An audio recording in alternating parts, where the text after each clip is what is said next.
Hello. Thank you so much, Maureen. And thank you, everybody who's joining us today to get really some good information on the Advanced Healthcare Directive, the POLST, 5 wishes, all the good bits of material that we really should all be talking about and knowing and understanding. So I'm thrilled to have the opportunity to share this with you and entertain questions that you might have. Throughout my day, as I talk with families and meet with clients and talk about just all that there is to know and plan on and organize for this aging process. This is the one area that I think I just feel, well, this is one of the few areas that I feel very, very passionate about. I think it's so helpful to know what everyone's wishes are, and it's invaluable. Yes, your legal house is important, and yes, housing is a concern, and caregiving is a concern. They're all very, very important. But this issue of how do you want things to go is so important. And at this stage, no one can read your mind. No one can hope and wish and pray that they've understood what your wishes are. Really, our role is to communicate what we want and take the burden off of our loved ones, our family members, etc. So this is a big part of our client load and our caseload and our initial approach to getting a care plan in place. And we have families that readily jump into this information and this material. And we have other families who really struggle with this by, thinking by nature of the fact that they talk about it, maybe it'll, I don't know, pardon me, promote, a faster end. And nothing could be further from the truth. So I think it's just so very important to make sure that we have these discussions. We know where the materials are in our own homes or in our own environments, and that we share with others, particularly, our decision makers, what our wishes and wants are. I just can't acknowledge the value of that. So that being said, let's dive in and talk about what all these forms and these categories are all about, and how you can actualize them and either help your loved ones or yourselves to making sure that you have your wishes known to those who you love and those who you value.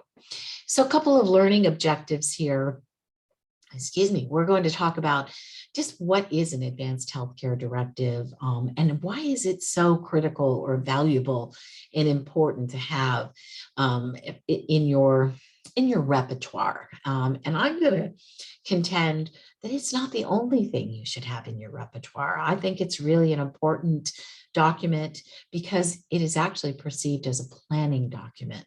So we're going to talk about, what's the next step from there. We're going to distinguish between some of these different types of advanced directives, as it might be, and what role they play and where they stand in things as you make those preparations for the close of life and your wishes to be known. I'm going to talk to you a little bit about resources, how to help complete that advanced directive, keep it updated. Oh my goodness, so many times we go into clients' homes and we'll ask about, legal documents, advanced healthcare directives, POLST, et cetera. And we'll find the document might be 10, 12, 15 years old. And so we're going to talk about the value of keeping them updated. And we oftentimes see decision makers are long gone. They've been deceased. They moved out of the area. They don't really know what you as their loved one or their responsible individual might want. So we're going to talk about keeping things current as it might be. And then a good understanding of, again, the POLST versus the Advanced Healthcare Directive, what each application might, how each application might apply in each circumstance. So I think a very valuable approach to things, most definitely. So let's talk a little bit. Let's dive in here. So the Advanced Healthcare Directive, also known as an AHCD, it is a statement, that you work on with both family and doctor. It's an opportunity to think about, what do I want? How do I want this to go? Do I want to stay at home? Do I want extended services, life-sustaining treatments? Do I want mechanisms? Do I want equipment? Do I want to go quietly into the night? I think most oftentimes people say, well, I just don't want to wake up. It's a lovely, lovely thought. And I wish we could all put that to play at our own discretion once we've wrapped things up and tidied things up, but we don't get to do that. So we need alternatives. So one of the major issues of an advanced healthcare directive is that it does allow you to appoint an agent, or as we refer to it often, a power of attorney for your healthcare concerns. And there are two main powers of attorney. One is for the financial perspective, the other is for the medical perspective. And they can be one in the same, but they should be written as exclusive responsibilities. And I'll tell you, in my own family, bless their hearts, we decided, the adult children, as we got down to a single parent, that I would take the advanced healthcare medical. I have a little bit more knowledge and a little bit more of an investment in that medical side of things. And I have a brother who is a financial person. He thought, it would be good to divvy up tasks and give him the financial side of things. So this is the person who is going to speak for you if you cannot speak for yourself. And I think that's a critical criteria. People get a little intimidated. Well, I don't want anyone speaking for me. And unfortunately, sometimes we do get into a position where we cannot speak for ourselves. And so having these plans, having these instructions, wishes, wants, etc., in writing and available is a critical element of a successful aging plan. So you will designate who would speak to you should you not be able to speak for yourself. I think that and it should be someone that you've communicated with, that you're still talking with and working with, or have a connection with. Oftentimes we'll talk with families and they'll say, well, my niece on the East Coast will be my medical power of attorney. And there can be issues with that, where can we get in touch with her? There's a 3-hour difference. When was the last time she saw you? Does she know what your medical criteria might be right now? It's a really good time to discuss all that and see if that really is the right person to honor and value your wishes or your wants. So the Advanced Healthcare Directive is a lovely document. It is typically you and your attorney, your elder law attorney, will sit down together and talk about what those wishes are, begin to designate the players who will be part of your team, as it might be, as you go toward planning for the aging process. So why would you complete one? I'm healthy, I'm happy, I'm content.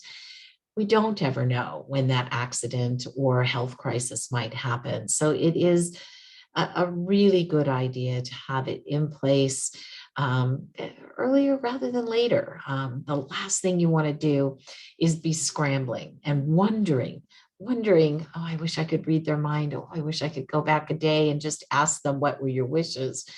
In case of that crisis, it really is the document that is so very helpful. And at least, and you may not have had a conversation with that loved one regarding this issue for 6, 8, 10, 12 months, but it's in writing, and it's a roadmap. It's a legend as to what you want and how you want it to happen. So taking the time to complete this, I believe it's in line with a gift that you give your family. It's shared, it's accessible. It ultimately is truly priceless in your relationship and experience with your family members. One caveat I would throw you most definitely is, please let somebody, particularly the power of attorney, either have a copy or know where you keep your original copy of your Advanced Healthcare Directive. Believe it or not, we've had an experience or two where individuals have either put these under lock and key and we can't find the key, or they are filed away in a system that makes absolutely no sense to us. And again, we may be in the midst of a crisis And we really need to turn to this document and make sure that we are following the wishes and the wants. So again, be reminded and remind your loved ones that just because we're sharing this information and you're telling me what you want doesn't mean that I have a position with which to change your wishes and wants. What I do want to know is that shared and accessible information is available to me so that I can meet your wishes in the course of my responsibilities. And when I was power of attorney for my mother, I took that job very seriously. We talked at great length of what her wishes were. And I absolutely wanted to honor that, took that very, very seriously as a role and responsibility. And I think oftentimes we have, great relationships. And so we want to honor, but it was my obligation, whether I adored my mother or not. If I took on that responsibility, I had to honor that responsibility exactly as she so wished me to. So I take it, I think we all take that pretty very specifically. So your advanced healthcare directive, it can be very, very specific. And it's best that you be specific. It can talk again about accepting or refusing some of those life-sustaining treatments, such as getting CPR, or having a feeding tube. A feeding tube is not a short-term decision or a short-term answer to a long-term problem. Feeding tubes can often be lifelong, if not months and months in position. Breathing machines, there's all kinds of, in what capacity do you want to face the future if it has to be dependent upon machinery and life-sustaining treatments? And so here's that chance to talk about, I want this, but I don't want that. I want that, but I don't want this. So I think again, a really important time to be able to delineate what it is, what your wishes might be. We often see again those frail bodies, and I'll pick on my poor mom, bless her heart. At the end of her life, she was just a peanut. Maybe about 70 pounds. She was never more than 100 pounds soaking wet. So bless her heart. But, a CPR action for my mom at the end of her life really likely would have just crushed the rib cage and injured the lung that she had left. And so she was pretty adamant and pretty clear about, I don't want to do something that's going to cause bodily harm like that. And we took it at face value. I did not want to lose her, but I wanted to honor her. Another element that you can discuss with this is pain medication and comfort measures, and what's important to you. One man's ceiling is another man's floor when it comes to pain relief. And so making sure that you are clear to your loved ones about how much pain relief and how much you want to tackle and how much you don't want to tackle. So making that request and that parameter very clear to everybody involved in your medical decisions, as it might be. It's a great time to make organ donation clear. I think we hear the horror stories of families sitting in post-accident and just wondering what would be the best route, what would they want, what would they desire. That guessing game just doesn't feel good for anyone. So making it clear, if you do or if you don't, matters not. And there's no judgment on any part of this. It's just, what would you prefer in the course of some decision-making that might occur when your voice is not able to be heard. You want to reference physicians who you might like involved in your care, as well as any other medical wishes and values that you might have. We may have a physician that you just particularly feel understands you and has walked a journey with you and can articulate what your wishes are. I often recall dealing with a cardiologist that my father had, and my father, who had a congestive heart failure and was on a heart and lung transplant list. He just absolutely did not care for this doctor. I think he was a good doctor, but his bedside manner was just poor and just not conducive to my very gentle, very cerebral father, who also went to medical school but did not practice medicine, but often did not say that. And I remember leaving a number of times with my dad saying, do you want to switch cardiologists? Oh, no, he's got my file. He's up to speed. I don't care for him, but he's got my file. It was, oh, Dad, could we make a change? Do you want to make a change? And I remember asking, if you can't say it, I can. And my father telling me to pipe down and mind my P's and Q's. Didn't ever have to speak up that way, but I find that so sad that the cardiologist probably would have driven much of what went on had my mother not been able to speak on my father's behalf. So thankfully we didn't get there. So what can this appointed agent do? Well, this agent certainly, again, can speak on your behalf and choose a doctor, as to where you will receive, who and where you will receive that care and that those needs. So, yeah, this is wonderful to know that someone is abiding by your wishes and managing your wants and your desires. So again, choosing a doctor, where do you want to receive that care? At home, in the hospital, all those things that you may not be able to speak up about and speak to. That agent would be able to speak to the care team. They would be able to talk with the care team, and talk about your wishes and talk about your wants, etc., knowing that there was a relationship there. Your agent would be able to review your medical records and authorize release of those records to additional services, hospice, skilled nursing services, home health services. So they would be able to, again, share the plethora of knowledge medically to those who might be able to be on board to assist you and to carry on in that regard. They may be able to accept or refuse medical treatments based on your wishes.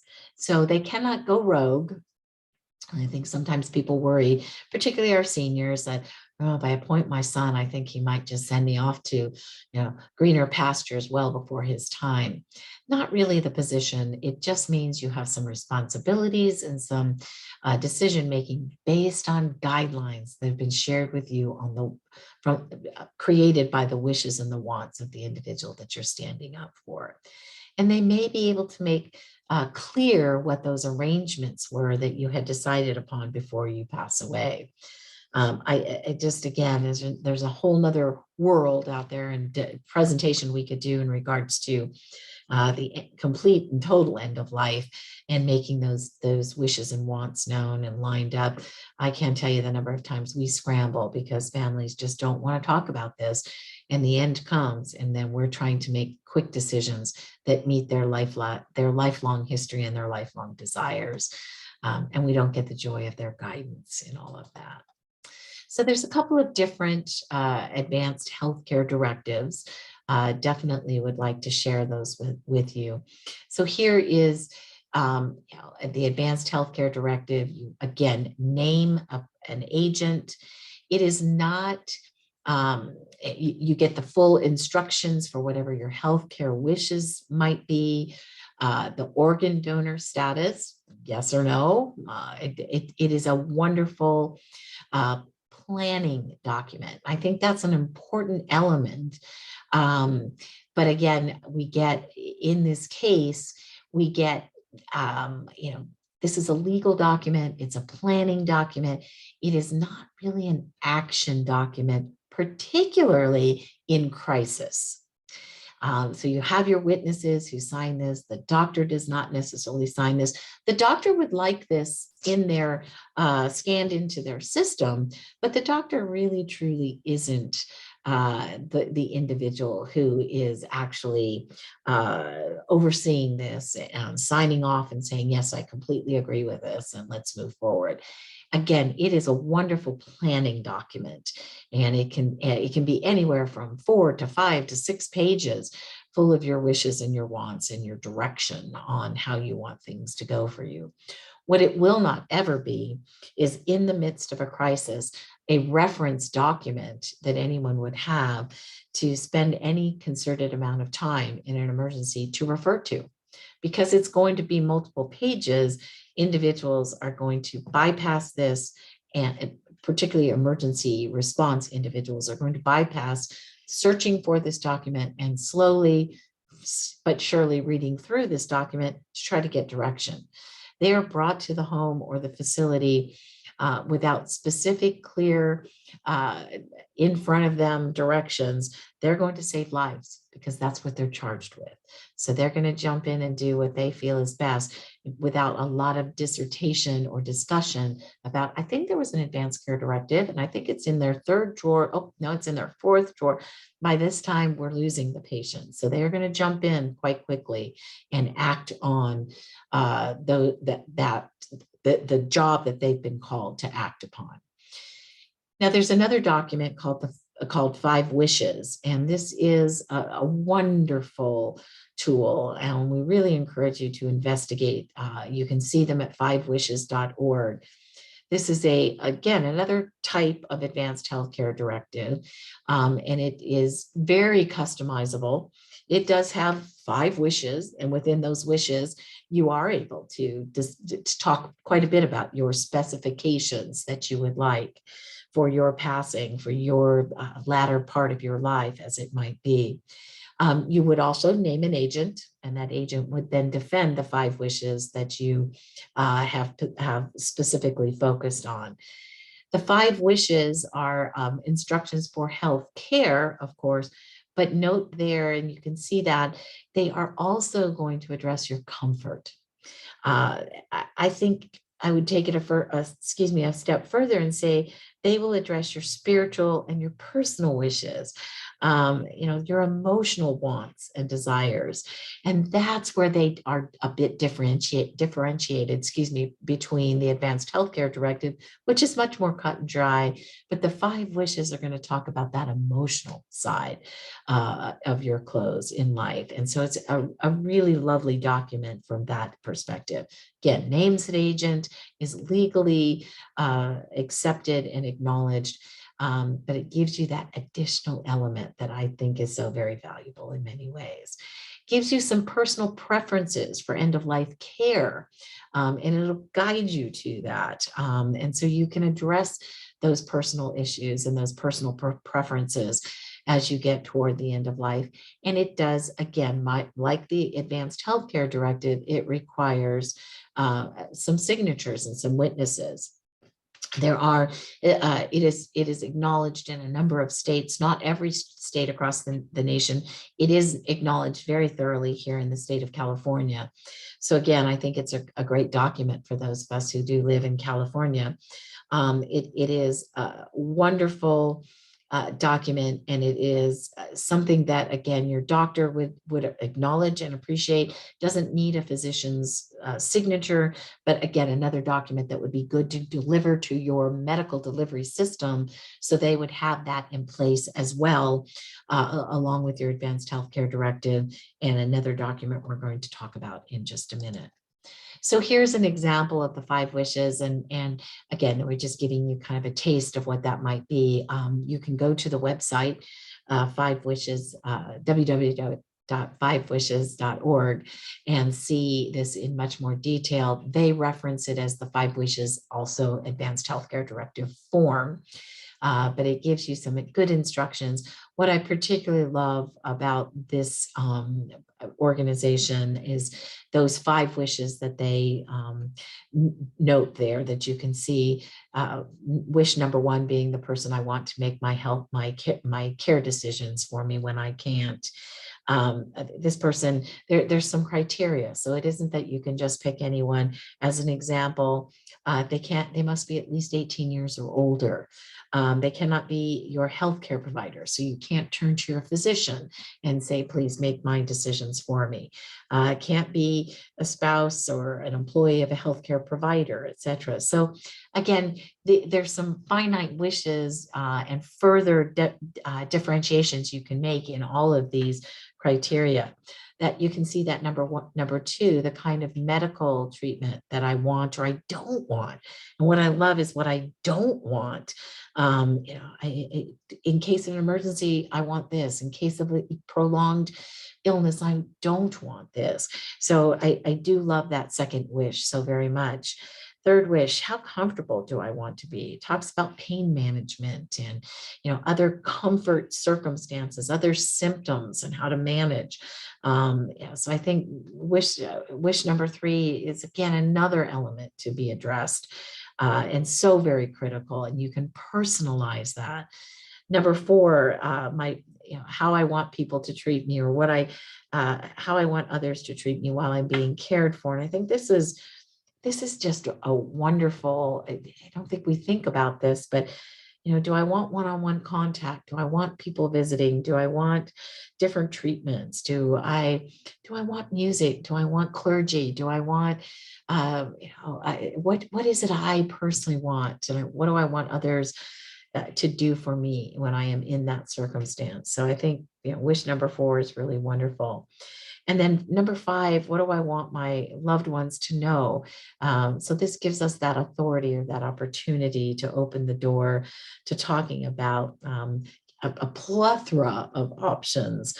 How do I want to be best remembered? Do I want to be cremated? Do I want to be buried?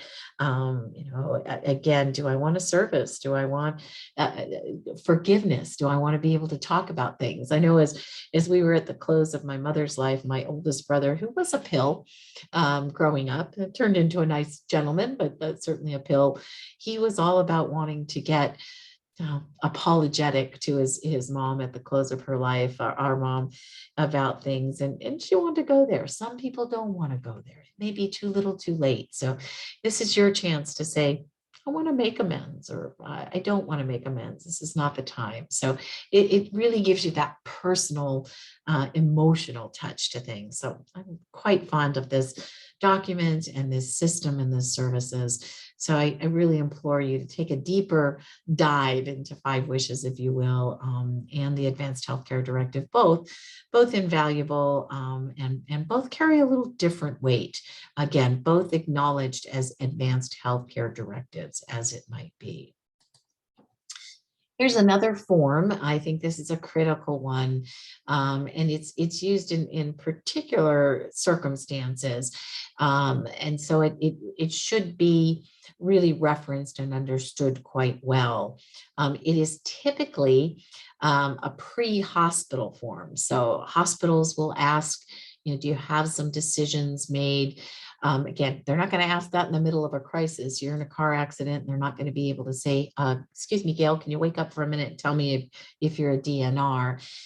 It's really prior to a procedure or something that may occur, but it is a do not resuscitate, and it instructs EMS, emergency medical services, and or hospital services on that patient's decision as to whether they want to receive CPR, cardiopulmonary resuscitation.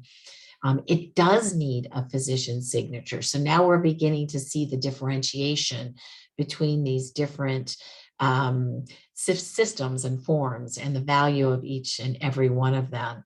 It is, again, not truly, to be honest and fairly transparent with everybody, not generally the form that any of the medical industry is hugely fond of. It may be very specific to a transaction, specific to a hospitalization that may be going south, a pre-admission element, but it really is not the most ideal, because it really doesn't give you any latitude. It's pretty black and white.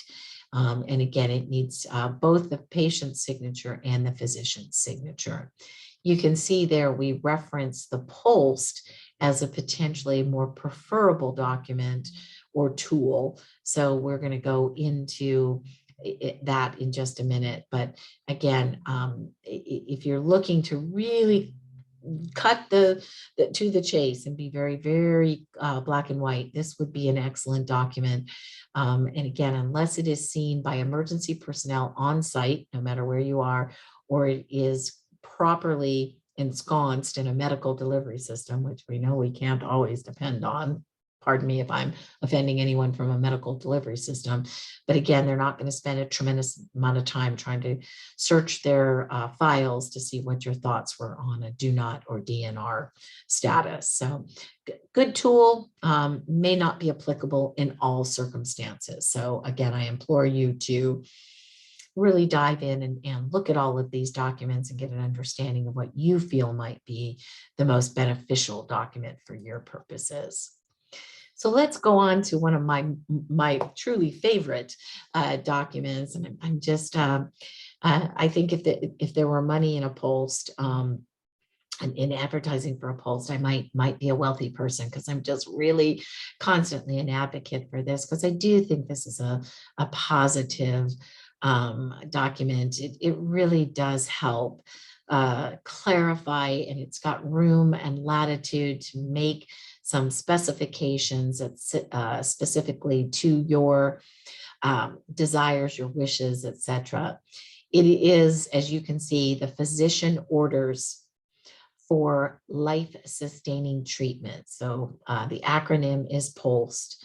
And it is really these days, honestly, it is the more desirable document that most medical systems are looking for. It should be complementary to the Advanced Healthcare Directive. You may have some difficulty if it goes in opposition to what is already established in the Advanced Healthcare Directive, but it really is the document of choice at this point. It's concise, it's succinct, it's to the point. And it is typically much more accessible, or as we refer to it, it is portable. It comes with the client typically, or the patient. It's typically housed in the home in a noticeable and well addressed area, which is the kitchen, preferably on the refrigerator. But I know in my personal experiences, when we've had to call 911, I've seen that when they responded at my home or with my client, half the team from 911 goes to the recipient of the services. The other half of the team goes to the kitchen looking for that bright pink POLST form. So it's portable. It will follow to the hospital. It may be in the medical delivery system, which is ideal, but we just had one not long ago where the medical delivery system was Kaiser. Our client was sent out and Kaiser was not accepting anyone, and they referred and sent that patient to UC Davis, who had no clue what her wishes, wants, and the POLST did not come. And it was a pretty, there was a little bit of a fire drill there right away, just trying to clarify what the wishes were in two medical delivery systems that don't often really speak to one another quite well. We, in our organization, we carry the POLST in a HIPAA protected app on our phone. And so we're always able to produce that in an emergency situation. And it's been recognized in that capacity. And we're delighted to be able to say that. So the POLST form is a medical order. So thus the physician order. So it's recognized throughout the medical system. Honoring this form as the first form in position is actually mandatory. So really an important document, because it is signed not only by the individual it represents, but it is also signed by the doctor. Therefore, it makes it a physician order. And so it would take precedence. And remember, if we go back to the Advanced Healthcare Directive, we note that that is not signed by a physician. It's not even notarized. It is actually witnessed, which is valuable and helpful. But the POLST is literally signed by the physician and by the recipient. So it really does formalize the document. Again, it's portable, goes with the client, and it's a pretty nicely recognizable and standardized form that our state, the state of California, has really received and recognized as a very valuable tool. The POLST, its inception was in the late 2010, 2011 timeframe. Really started in the state of Washington, Oregon, and has come down to California and has gone across the United States. There are some states across the nation that have a variety or a variation on the POLST. It's essentially the same premise, but they have it contoured to their state. But in the state of California, it is critical, and it is the document. There's sections A, B, C, and D. A, B, and C give you all the latitude to decide what kind of CPR, resuscitation you might want. Section B speaks to medical interventions, and it even has room for some narrative additional orders, just not clicking a box. Number 3, or section C, excuse me, speaks about artificial nutrition. And then it goes into, again, signatures of medical consent and condition, etc. This document can be completed by a conservator and signed off by a doctor, and it can be completed by a power of attorney who has springboarded into the responsible role of making decisions. So I'm just a huge proponent of this. Interesting, this morning, as I was leaving the home, I have a disabled loved one who lives with me, and we were talking about the day, and I said, oh, I'm going to do a presentation on advanced healthcare directives and POLST. And my dear, sweet 38-year-old daughter said, tell them I have one, everybody should. So I've got a convert in her. She certainly has listened to my diatribe on this, but we do. I have one, she has one, they are in the kitchen. There's just no question as to what our wishes might be.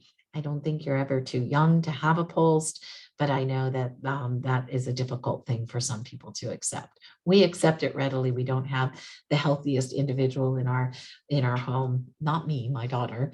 And so I take great comfort in knowing that I will fully honor her wishes should something happen. And there just won't be a lot of questions asked. There will be emotions, but there will not be a lot of questions that I'll have to vacillate about. So truly believe in this document and encourage you to investigate and support it.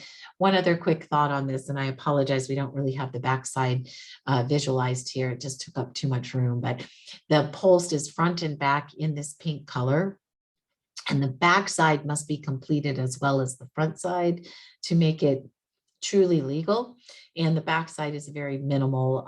You put your name, your birth date, a couple more bits of information, but just a reminder, front and back must be completed to make this a truly legal document. I run across these all the time, or I ask families about these all the time. Oh yeah, I've got that. And they'll hand me their POLST and it doesn't have the physician's signature, or they don't have anything filled out or completed in that, in their choice in sections A, B, or C. That's not a completed POLST. We need the whole thing, top to bottom, front and back, completed to make it a truly viable document. So I'll get off my POLST platform and come back to other discussions, but I truly really encourage you to investigate that POLST and know that we refer to it as an action document, and not a planning document. So whereas the Advanced Healthcare Directive is that planning document.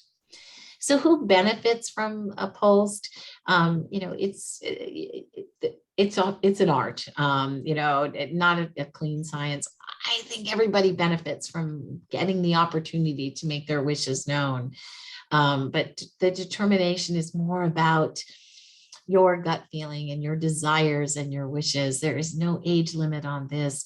It can help prevent some unwanted, ineffectual treatments and it ensures the patient gets their wishes known and met and agreed upon. So who are some of the individuals that we really try to encourage to have this? Of course, that chronic progressive illness. My daughter's a perfect example of that. Somebody who has a serious health condition, somebody who's medically frail, and I would add typically someone who's a senior, who has more of a proclivity for the potential for a change in health status. So often we say to our clients, it's not if, it's when. And so let's get our ducks in a row and be ready for when, so that we can take all that information, tuck it away, and just be enjoying our life, but also prepared for the when, because we do know that's coming. You do want to talk with your doctor about some of those treatments that might be involved in your care, and get a good understanding of what does a feeding tube mean, temporarily or permanently. What does a respirator or trachea, what does a trach look like? What does that mean? We've probably had a lot of sobering information that's been shared in light of the pandemic, and we've heard all about ventilators and the worries and the concerns and the traumas of those. This is all the stuff that the doctor with the POLST can talk to you about, answer your questions, and give you good guidance on what it is that how far you want to go or don't want to go, as it might be. And then discuss documenting your decisions on that POLST form. So taking that discussion and carrying it over to the POLST form. One of the nice things that you can do is then sit down as a family and say, here's my POLST, here are my wishes. Here, I made copies for you, kids, or you power of attorneys. So you've got it. Now let's talk about having dessert, because I'd like to have dessert. I think it's just really an important conversation to have with loved ones, and making sure that those documents or that documentation occurs, and that you're ready to move forward and enjoy life until some cataclysmic change might bring it to the forefront. So a couple just comparisons as it might be reminded. The POLST does not necessarily replace the Advanced Healthcare Directive, but it does take precedence because it is a physician's order. So you don't have to you can have an Advanced Healthcare Directive, don't have to have the POLST, but we find it to be a really important document from that angle. It's a tool for turning your wishes into your exact wants and action to occur according to those wants and wishes. It can be recognized at a number of different levels of care. So it isn't just a hospital documentation like the do not resuscitate form might be. It's portable. It goes with the patient. It can be for a plethora of different individuals, particularly those seriously ill, those aging, etc. And the nice part about the POLST is it can be signed again by a decision maker if there is not an ability cognitively, etc., to have a discussion with the actual recipient of the services. So the POLST has a lot of tools and techniques and utilizations that I really think speak to its advantage in many ways. The Advanced Healthcare Directive, you actually have to be 18 years or older, because it's a legal approach to things. More so, it comes from a legal venue, and so we need to make sure that you have that legal status and that legal standing. It does legally appoint a decision maker or an agent, whereas you can see in the POLST, that should already have been determined. And so the POLST would speak to that not at all versus the Advanced Healthcare Directive. And then again, as I think I mentioned, and really, truly, it's a wonderful planning document with general instructions for those desired treatments, etc., versus the POLST, which is an action document that really speaks to the intricacies of those decision makings and those treatments. So again, I don't want you to think that one is better than the other, but I do think that they are both beneficial documents. One might be a little bit more precise than the other, and that may be a good way to put it. The POLST, again, allows for choosing resuscitation. You may think that is, I want a decision. Maybe I do want to be resuscitated. But if that resuscitation results in long-term ventilation, you can even specify what that might look like with the POLST, as it may be. The POLST allows for other types of medical treatment, diet variety, feeding tube for, again, you can say, I'll do a feeding tube, but I don't want to do a feeding tube for anything longer than 30 days or 15 days or etc. So again, gives you a little bit more clarity, in regards to medical treatments and the specification that you desire with your medical treatment. It is honored across all settings. So the doc honors it, the skilled nursing facility honors it. You'll find all, if not most, assisted living environments really want that to be a part of their environment for each individual who's living under their roof. And it then can be honored in your own home as well. So again, I think it's a wonderful document, honored and acknowledged, definitely. It appears to be a bit more comprehensive, even though it's much shorter in actual size and volume. It is much more comprehensive, and it is intended to be much more comprehensive. We know that physicians' orders are comprehensive, and so they're going to cut right to the chase. So I think it's really quite important that we recognize that it is much more comprehensive than the Advanced Healthcare Directive, which is that planning document. And because of its bright pink color and its tone, it is recognized most readily. And I've seen, I think this is amazing to say. This sort of just resonated with me. I've almost heard audible sighs when a POLST is presented. Oh, great. We've got good direction, in the entire emergency response personnel. Oh, grateful to know there's a POLST in place, and we'll follow that to its utmost, etc. In the pre-hospital DNR, again, you can only choose to not resuscitate. So there isn't any latitude. There's not any forming of, well, yeah, let me come back if this looks not so good, but don't go too far, etc. Again, the DNR speaks only to resuscitation. So it's not going to talk about those comprehensive other elements that might occur with a hospitalization or an incident, as it might be. So again, a critical element of one versus the other. And the DNR is honored only outside the hospital, from home to long-term care settings, during transport, etc. Once you get in that hospital, then there may be other discussions that may occur, and that POLST may be able to speak to those wishes and those wants, as it might be. So again, a good document, the POLST to consider. One, I'm not going to put a value on one versus the other. Just, I think this idea right here where we see more comprehensive, I like that. I think that that's what medical coverage and life-sustaining treatment is all about, the comprehensive approach to your wants and your wishes. So I'm going to talk a little bit about definitely having a conversation, and another element, another area of research that you can look at. The Conversation Project is a national forum dedicated to helping people talk about end-of-life care. They did a survey in 2018 and asking people about talking about their end of life wishes, and everybody says, oh yeah, that's valuable, but in reality only about 37% of the population has actually done anything about having the conversation and actually acting on that conversation, etc. So it's a wonderful program to open the door to talking about what your wishes and wants might be. So I think it's very true that one conversation really can make all the difference. And nobody is sitting in this position saying to you, I really don't want you to think that I'm saying, oh yeah, piece of cake, you can just talk to your loved ones about this, etc. It's not a piece of cake. It's not easy, definitely, to have these conversations.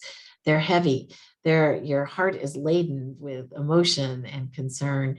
But once done, once that door is open just ever so slightly, it really gives you that opportunity to say, what is it you want? How do you want this to go? How do you want this to be? Because I want to honor that. And I often say to families, adult children will say to me, I don't know how to have this conversation with my mom or my dad or my aunt. They never want to talk about this stuff. I think that one of the best ways to have this conversation is to say, hey, this is what I've done, or this is what I've investigated. I went to the conversationproject.org, and boy, it gave me some good tips, and it really gave me a sense of what I want. What have you done, Mom? Well, I haven't done anything. Oh, well, do you want to do it together? Do you want to talk about that? See if you can get that door opened ever so slightly, and really have those conversations. I think you'll find, again, if you peek at the Conversation Project, and 5 wishes, you'll have some really good talking points on how to open that door and how to have these conversations. And it may take a couple of tries. It may be difficult, but I really implore you, once it's opened, the door is opened, and you've really kind of fine-tuned those discussions, and everybody's had a chance to shed a tear or not shed a tear, listen wholeheartedly, do a checklist. Okay, I've got the advanced healthcare directive. I've got my POLST in place. I went to 5 wishes, and I went to the conversation project, and I feel pretty good about things. Now tuck it away and let it happen when it happens, and you can enjoy it, enjoy life, and not have to perseverate along those lines. We will be putting in the chat an opportunity to reference these different organizations that we're so terribly fond of, and leave those for you so that you've got some reference points to those. But we really just encourage you to have those tough conversations. I think you'll feel better once you've had them and things are tucked away. But I think this is, and if we have any individuals, and I'm one in particular who wants to share with others what their wishes are, I have told my children, I think ad nauseum, I think they've looked at me finally and said, okay, Mom, enough. We don't want to talk about this anymore. We know what your wishes are. I feel like that's the gift I can give my family members, my loved ones, to know what my wishes are, and to to just, again, tuck it away. I remember distinctly, I had a grandmother who lived to the age of 97. And I'll tell you, you guys, she, down to which salads would be served at her celebration of life, she preferred memorial service. It was much more traditional for her. But she had 97 years to think about it, so she was very specific. We'll have this service, these hymns sung, these words said, the following salads at my memorial service luncheon. It was a blessing. There were no questions to ask, no worries or concerns. We knew exactly what Grandma wanted, and we honored it top to bottom. Would I do it the same way? Probably not, but we'll do mine a little bit differently. But it's delightful to know and not have to worry about that at all. So that is the gift you give those loved ones that you have. So. Well, that is, I'll move us along and kind of hand this back to Maureen and see if there's anything further. But I do want to thank you all for listening so very much to our thoughts, and our thoughts on this close of life, and this responsible task you're going to take on. I thank you, and we appreciate the opportunity to share some of these nuggets with you, and help you in any which way that we can to make these decisions and to feel comfortable.